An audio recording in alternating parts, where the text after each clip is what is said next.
Hello and welcome to Rise and Shine with Alissa. I am your hostess, the consultress, bringing you awesome people in this age of disruption where we're all reinventing ourselves and we're all thinking about things in a new way. How can we provide solutions? How can we be of service and value?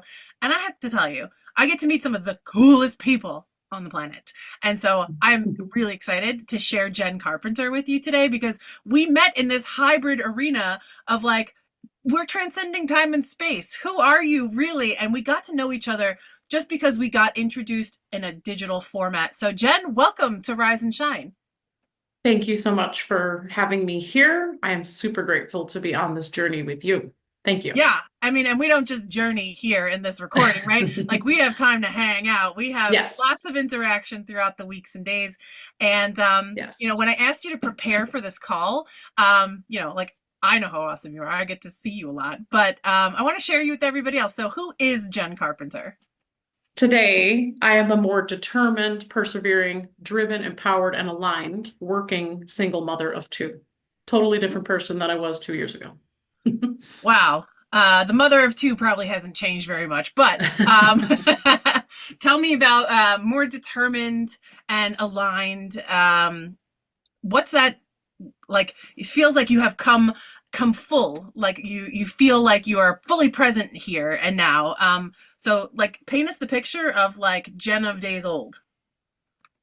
Well, I was getting to the fact that I am now more brought out my assertiveness. Mhm. I am more confident, successful, more fulfilled, and joyful version than the shell of a person I was 2 years ago. I didn't know that I was living in a victim mentality. I didn't know that I was a people pleaser. So, at some point in your life, you need to be called out and learn that you have more control over things you may not think you have control of, and that you can let go of control where you don't need to have control. So you can handle the ups and downs of life and business. Yeah, I mean, and ups and downs are like kind of an understatement when you're an entrepreneur.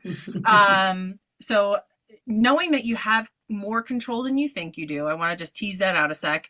And also the people pleaser. Like this is a big lesson for a lot of us women entrepreneurs out here, trying to provide value, be of service, but also like make a difference. Sometimes it's counterproductive and also counterintuitive, right? So counterproductive to be a people pleaser because we think like, okay, well, if I'm a people pleaser, it means that people are having a good experience. Dig a little bit into what people pleasing really is. Choosing what is best for other people over yourself. Um, Basically, not knowing the fact that you're not respecting yourself and your own boundaries, expectations, allowing other people to stand in your way of your path, your journey, your mission, your vision, your goals, um, doing what's best for everybody else. Yeah, Saying you're sorry when it's unnecessary, not putting yourself first. yeah, I want to like open this up even further still because when we say I'm sorry, it's like a habitual knee-jerk reaction to, oops, that's not perfect, right? And saying I'm sorry, my husband called me out on this once. I was like, what you're feeling sorrow for this stupid thing? Like you dropped the fork, sorry. No, that doesn't fly. But this I want the underside of like wanting to please people at our own expense. I think that's really powerful to tease out because people pleasing is more about wanting to be accepted than Yes. wanting to create a good outcome, right? So there is a very nuanced difference in there, but I think it begs the question like, you have to understand what it is that you want and what you expect and what you are drawn to for Yes. yourself. You have to make those Yes. definitions and declarations before you Yes. understand that you're putting other people ahead of those, right? Yeah. Yeah. It's the identity. I didn't know that I had lost my identity in my corporate career as a mother. When I stepped into entrepreneurship, my kids were 2 and 3. It was February of 20 before the pandemic, and I made a choice to look into entrepreneurship out of a need. but I didn't know everything else that would come along with it in discovering yourself. And you don't know what you don't know. So learning that was the power of one decision actually totally changed the complete trajectory of my entire life. Um, Learning that I was worthy and destined for greatness and understanding that doing what is best for me is what is best for my children and the people around me. And you don't have to prove yourself to anyone. You don't have to explain yourself to anybody. And really, like you said, the clarity of the awareness and identifying what is important to you. People don't even know what their makes them happy anymore. People don't even know when you're asked, where do you want to go to dinner? I don't know. Where do you want to go?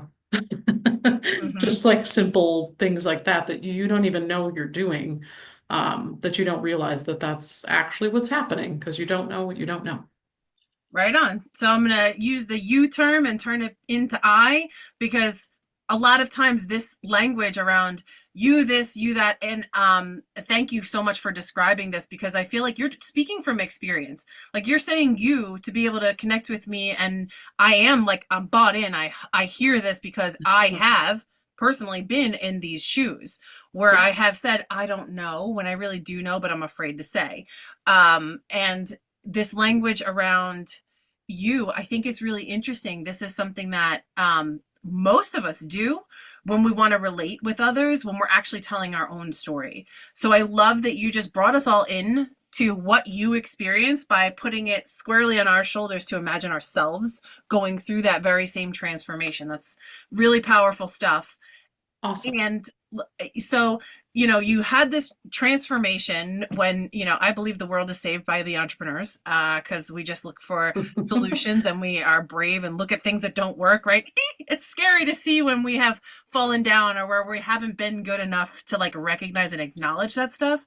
Yeah. So I love the fact that you identified and determined what it is that you did want, because most people spend their lives thinking about what they don't want. I don't want to go to that restaurant. Oh, I don't want to see these people. Okay. Yeah. I don't want to go to that function. I don't want to have my family over for Christmas. Blah blah blah blah blah blah. But so everybody's really well rehearsed, and these like I don't wants. How do you or how have you turned those around into clear definitions of what you do want? Really, it comes down to your thoughts, your choices, and what you choose to do with those and those actions that you choose to take. So just as an example, you want to fill all the buckets each day of what makes you happy, take care of yourself, do what you need to do for your business, do what you need to do for your kids, have a good relationship with your significant other. What are the maybe five things in a day that you're like your non-negotiables? And so what I think of is, yeah, I want to drink more water. Well, what's the opposite of that? It's your not to-do list. And I don't want to drink too much coffee or booze. That's, Yeah. so the five things that you know are good for you in a day that you want to learn and grow each day, read a little bit or learn something new, take notes, whatever those things are. What's the opposite of it? Don't sit and scroll on your phone or waste your time and energy doing those mindless things, or, do it for a little bit when you need to. Um, who do you enjoy being around? Who do you surround yourself with in your personal life, in your business, your network, surrounding yourself with the right people that support your growth, and places like this. And also doing really scary things that are uncomfortable, things that you maybe wouldn't have done before. Instead of holding yourself back from what seems scary. So stepping into discomfort and doing things you couldn't think you didn't think you could do, Mm. things you thought you'd never do. Um, yeah, doing uncomfortable things and looking within yourself of the strengths that you have already within you, to be able to get what you want out of life and all of that. I think it's really important that you talked about a do not do list. Look at the things you Yes. think you want, and then Uh-huh. what are the opposite of those things you have to stop freaking doing? Like, Yep. write that down. Yep. And then Yep. there's the part of us that, we have these aspirations and these people that we hang out with, and doing the scary thing means we have to upgrade those environments, don't we? We have to Yes. challenge ourselves to do what's uncomfortable. But guess what? The more times you do what's uncomfortable, the more often you get the confidence to know that I can do the scary thing and I'm gonna be okay after that. So it's almost Yes. like the remedy for the fear is leaning into it and taking action, even though the fear is there. Yes. It's always going to be there. It's going to come and go. It's all about how you choose to handle it. You're building your tolerance, you're building your resilience every time you do it. Um, Even though you do it, it's still going to come in. It's that fear of failure and fear of success. I think fear of success is a bigger thing that hits most people, because as you grow, it continues. It doesn't go away. You have to know how to navigate it and be able to get into a rational state of mind as often as possible. Yeah, and so I love the getting into the rational state of mind, but informing that rationality sometimes comes with observing the emotional trend. So when, for example, I'm just gonna like out myself here for a little bit. I made a really big decision to invest in myself in a way that is, by and large, the most time, money, and mobility uh, consuming decision that I've ever made. And immediately, the week after I made that decision, I was like, I don't know what the hell I was thinking. I probably just lost my shirt. Who am I? I'm not even going to be able to do this thing. I'm not, and it's a full year commitment. I'm like, how do I get out of this? And like the monkey mind starts like drumming up all of the fear, like all of the things that, we could possibly think of how it could go wrong, and noticing, just being willing to observe that that's going to happen. Oh Being yeah.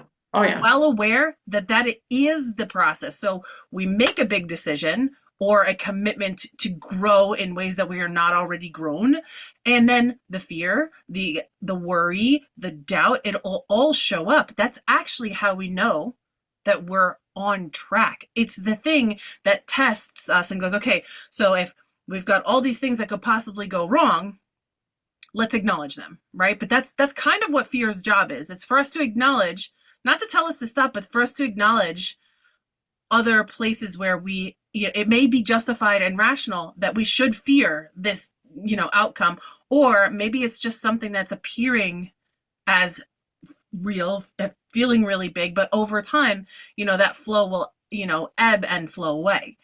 So I think it's interesting that you've making these choices, like you said, is like the start point to becoming the person who you decide you want to be, and then building that plan based on who you're going to be, not who you might become and who you think you should be, but you'll have to address these limitations along the way. So what advice would you give to somebody that is, making some big decisions and big leaps, and like, I'm all ears right now because like I'm in this pivot right now for myself. Yeah, so I just love that that's where this went. It's the power of decision and the power of choice. That's the whole thing, is the sooner and faster and more often you make choices, the more smoother the route and more quickly you're going to get where you want to go. It's all about how you become who you become in the process. Um, After learning everything I learned 1 year ago, I chose to walk away from an 18-year relationship and a full-time corporate healthcare career one day after another.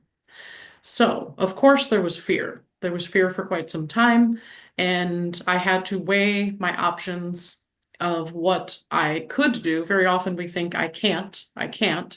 I have learned to just about eliminate that. That's one thing alone, is that word itself. There's a whole bunch of them, but that alone, thinking I can't do this. And then you ask yourself, what is standing in the way? um, the fear could stop you, or it could propel you in the right direction. As far as decision making, in the moment, I say, like I said, you have to get into a rational state of mind. There's a whole way to do that. But you have to deal with the emotions later. at some point or another. Sometimes you can't deal with it immediately. So you have to have that time and space built into your day, one way or another, to reflect. In the moment, you have to quickly reframe your thought and move forward with whatever you're doing. If you're parenting, if you're working, if you're taking care of yourself, and, you know, I'm going to dance tonight, my kids are acting crazy. Uh, Screw that, move on and do what's best for me. In the moment, you have to make those decisions. And then in other cases, you have to sit back and reflect, whether that's journaling, however you want to handle it. But I usually just recommend to weigh your benefits and your costs. What is the cost if I don't move forward? What is the cost of this if I don't choose me? What is going to happen in my world if I don't do what is best for me, and the benefits. So I always say you write it out, write it flat out. What are the benefits of this choice? It could be a small decision, it could be a big decision. Write it out. What are the benefits? What are the costs? And then you check your intuition, because the only thing that is 100% right is truly your intuition. And I ignored that for a very long time. And I learned to not ever do that again. So when you're making decisions, it's one thing to do it in the moment. It's a whole nother thing when you have to take that time to work through those emotions from the ebbs and flows. Yeah, and I love what you said about trusting the intuition, especially when it comes to the planning, because you're right. We all like a disruption is an opportunity for change. So if we find ourselves in a tizzy, disrupting the tizzy and going, okay, refocus and do that reframe, super powerful.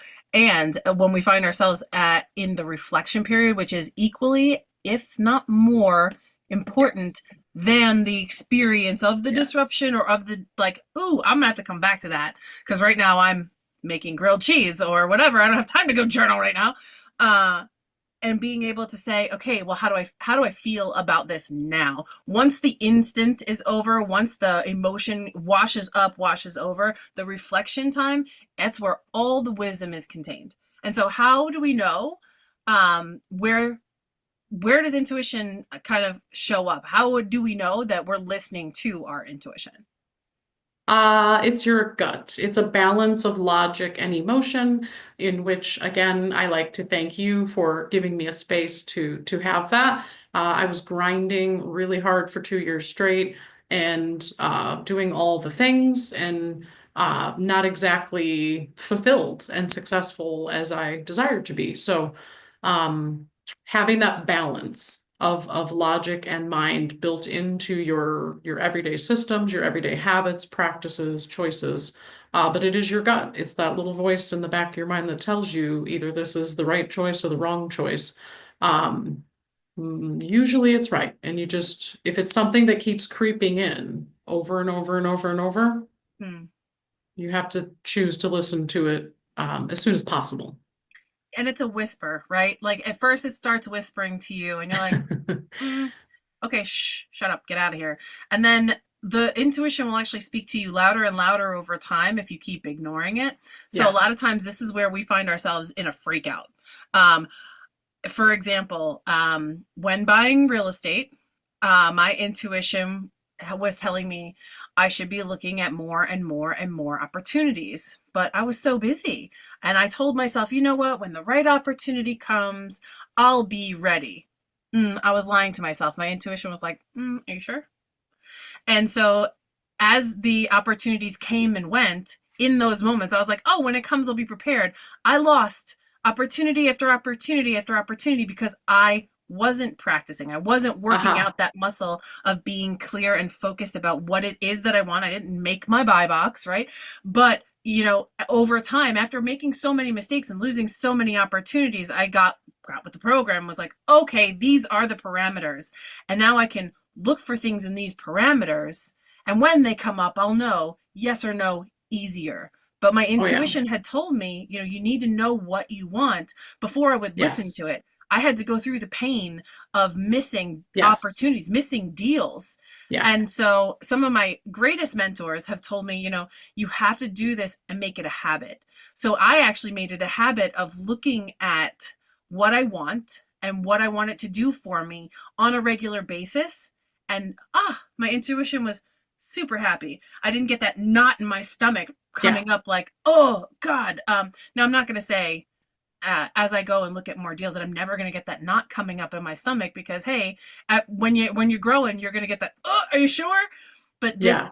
feeling, like the information that comes from our physical body, can let us know what it's trying to tell us with its nonverbal communication with Oh yeah. yourself. Oh So yeah, I definitely. love that that's part of your decision making, your planning process, because I think it's absolutely crucial for them to be, logic and intuition need to be side by side to create the future that you want. Definitely. You reminded me a couple times here, just kind of briefly, knowing what to expect. Something called the emotional cycle of change. Stages 1 through 5, 3 is at the bottom. They call it the valley of despair. And it's going through things, knowing that you're gonna be really excited about this, and then you're going to get a little bit scared, and then you're gonna be like, holy crap, is this what I signed up for? That's stage 3. You work your way back up, it's stage 4. 5 is where the magic happens. So knowing what to expect, whether it's any kind of journey, part of your business, whatever, knowing what to expect in the big picture is that's how it goes. There's a lot more to it, but it's something called the emotional cycle of change. And when I learned that, that was a really powerful concept that helps you um, know how to be prepared that this is how it's going to go. Everybody says progress is not linear. Yeah, it's up and down. But if any specific scenario, that's how it's going to go. Your business, you're going to be super excited, then you're going to go down and be like, oh crap, this is scary. And that's where most people quit. That's where most people quit is the valley of despair. And then when you realize, okay, nope, I'm on my way, you know what you want, you know where you're going, you have a plan, and you know how to stick to what you learn about who you are and what you want, your values, and the clarity on that, let alone having goals, then you could work your way back up. So in the valley, you find your values. I want to just put that on a post-it note and stick it right here because in the valley of despair, that's when you are met with the things that you have not faced that either are true or are pretending to be true, that you need to decide whether you keep them with you to move forward or whether Yep. they're no longer relevant, they're figments of your Yeah. imagination, they were labels you gave yourself or Yes. assumptions that you had that don't actually apply, and Yes. you're making decisions inside of that valley that reflect your actual values. So that is what Yes. allows you to go back up and do the climb and get through stage 4 and 5. Yes, And definitely. that I love this conversation. I wish we could like riff all day, but I just want to give you the opportunity to say like you've put all these amazing pieces to work in your own life. Like you're a product of these systems of thought and these awarenesses that you have. Like you're walking your talk. So how do you go about putting this passion and this knowledge that you have into practice in the real world, and how do you pay it forward for others? Big picture, like you just said, exactly what I was about to say. You put your pain and your passion into a greater purpose to impact and inspire others, step into your power, step into your truth, and you can build your life by your design. This is the biggest all-encompassing piece here. Your past and your current circumstances do not define your present reality. You get to. You get to. It is not fun to be stressed out, overwhelmed, and anxious in your life. As a provider, as a parent, and as a partner, it's not a fun way to live. So, self-respect, self-love, worthiness, and confidence is everything.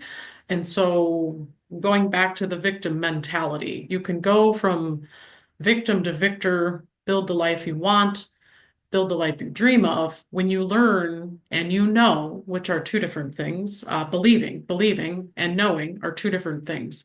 Learning what you learn and knowing that you're worthy, deserving, and destined for success and greatness. So it's all from awareness to action and being able to hold yourself 100% accountable for everything that goes on in your world, um, to stick to your vision, your mission, your values, your goals, and your plan. Um, so and to be willing to revise them in motion. Like I keep hearing this, your vision and your values. And what we just came up against was knowing that like those are tested as we grow, and having the courage and the confidence that we get to redefine and redecide along the way. And then it fortifies us to know like, oh, I lived through that transformation. Let me go and do it again. So this is what you help people with. This is the journey you help people walk through. Where can people Yes. go to find you, and what do you have that they can gobble up? Yes. So you can connect with me, Jen Carpenter, Secure and Savvy Solutions, everywhere on all social media profiles. Please connect with me on LinkedIn.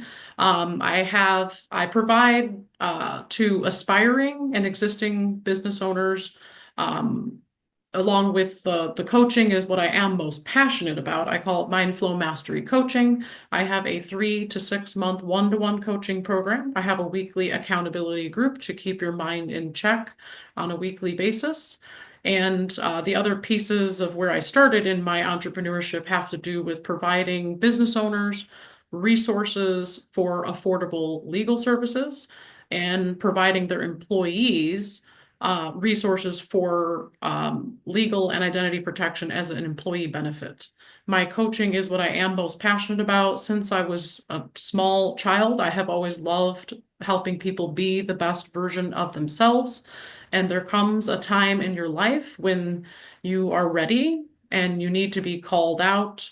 And when the teacher or when the student is ready, the teacher appears. So yeah, please connect with me on social media. I have a podcast on my YouTube channel as well called The Sweet and Sassy Show. Right on. And we're going to make sure that these two channels are linked so that this show appears on your channel as well. Awesome. I'm so grateful to have you in my corner and in my community, and so awesome to be able to share you out here with all of our friends who tune into this. Now, Rise and Shine is a way to think differently in the age of disruption.